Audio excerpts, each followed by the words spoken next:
for coming. I appreciate you taking time out of your day to listen to my speech on the difference between the genders in their communications.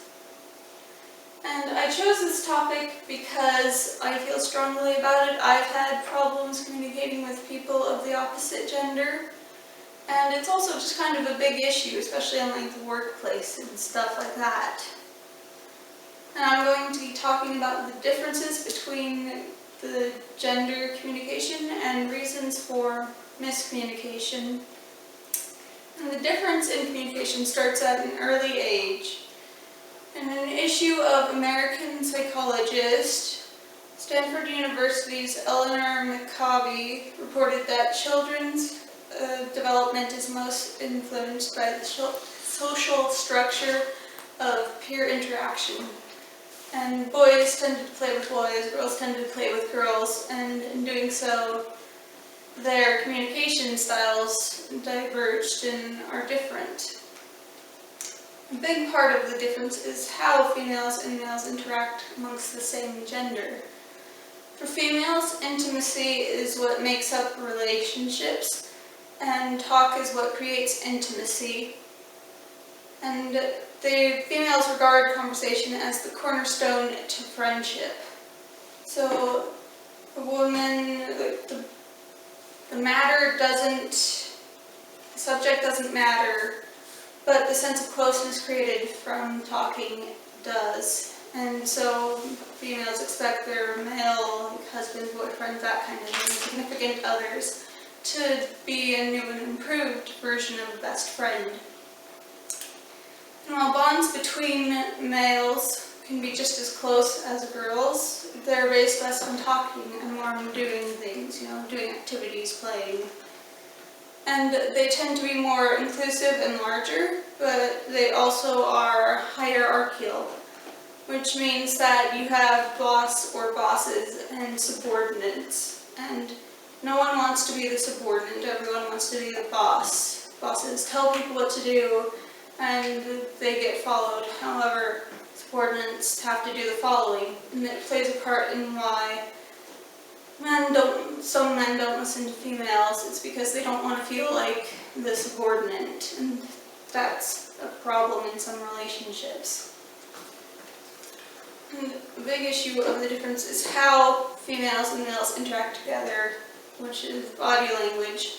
So you see, females tend to face each other and maintain eye contact, while males tend to be at an angle from each other and only periodically look at each other, as if they were riding in a car and staring out a windshield. And that tendency to look away while the other person is talking tends to give women the impression that the guy is not listening. And the part of the difference is what females and males say. Females tend to talk at length about one topic and then move on to the next, while guys will switch topics really fast, only spending a couple of rounds of conversing before changing to a new topic. And when girls tell friends about a problem, the friend responds by asking questions and expressing agreement and understanding.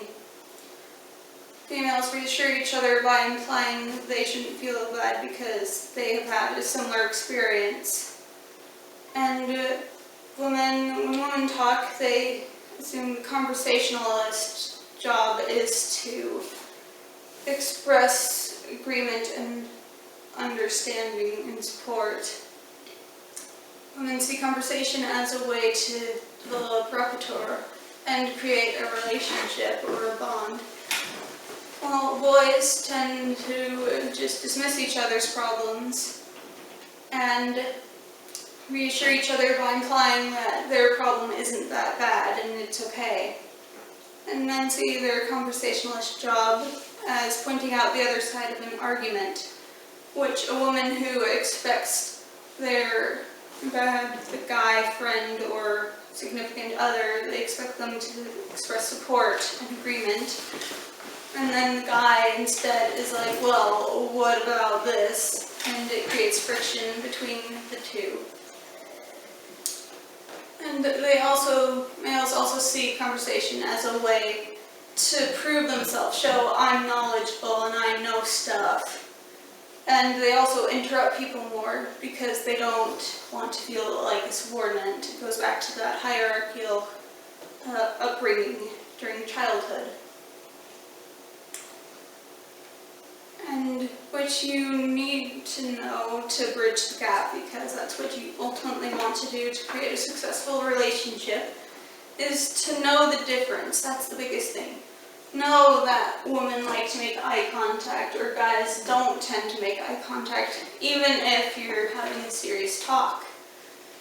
And so it's knowing those differences that'll help you out the most in a relationship. And to do that, what you can do is to go to workshops or go online to see information about this. There are different programs that tell you like signal phrases, like you can say this instead of this, so there's less communication problems. Now, instead of could you take the trash out, it's would you take the trash out. Things like that. And also one of the biggest things you can do to bridge the gap is to understand it's no one's fault. It's not on the females to be more assertive or on the males to be more in tune with their emotions. This is just an upbringing thing, and you can't really control that. So see communication as being cross-cultural between the genders instead of it's your fault for not blah and it's your fault for not blah. So now you know the differences between the topics, how they respond, and how they were brought up. And you also know how to deal with that. It's called a compromise. It's called you understand that they act like this, and so don't be offended by it. And spread the word, like share your knowledge now with other people and use it in your day-to-day lives and relationships and any future ones you will have. So thank you again very much for being a great audience. I appreciate you coming here and spending time. And that's